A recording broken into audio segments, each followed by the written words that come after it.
This is the soft top convertible hood for the Triumph TR4. It's obviously for the soft top model, not the Surrey top model, and it's a TR4, not a TR4A. They do vary subtly, so just keep that in mind. So this has been made in Deluxe Mohair canvas in black, as you can see. We can also offer in black Everflex PVC if you prefer. It's a fairly straightforward kit in the grand scheme of things to demonstrate. Two main parts. You get the main section there. You get the fixings.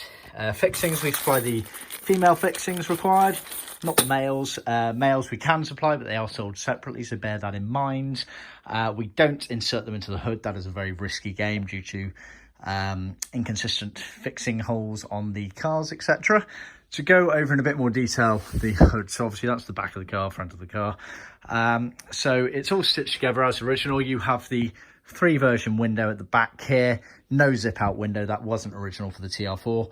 We can insert if you'd like. There is a surcharge for it. Just contact us for the details on that, but this is the original spec version. So you get all the sewing around the outer edge. You can see here it's obviously got all the correct reinforcing underneath going around all the edges here, so that the fixings can go in there. You've got the correct number of panels here that you can see with the stitching going across here for the bows, etc. That is all done to original specification. You then get on the sides here around the sort of B-post and top of the window area, you get these channels sewn in which allow the water to not strip into the car effectively, so they tuck around the window.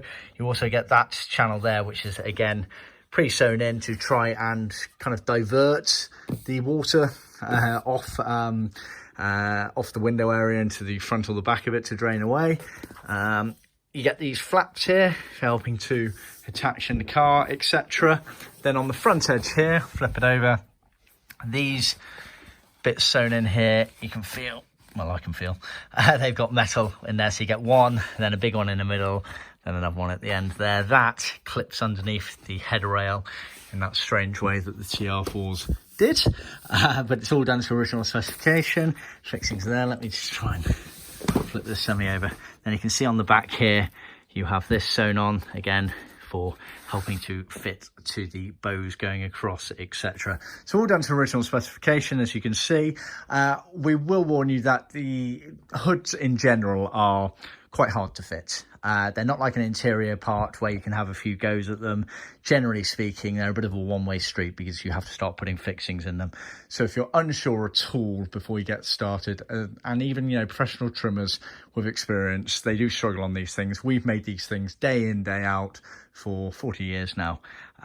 They're all cut on the CNC, which I'm doing a video on these days, and so, you know, they are millimeter perfect for our templates and things, and our templates are a proven fitment factor on these parts. Obviously cars can vary, that's normally the main concern, but we know for the most part that a competent trimmer using one of our kits should have no issues whatsoever. However, if they do think that there is an area that they're struggling on, just get them to get in contact with us before they ideally do anything that they can't undo, and we can guide them through it. Photos, of course, are extremely useful to help you, so just keep that in mind.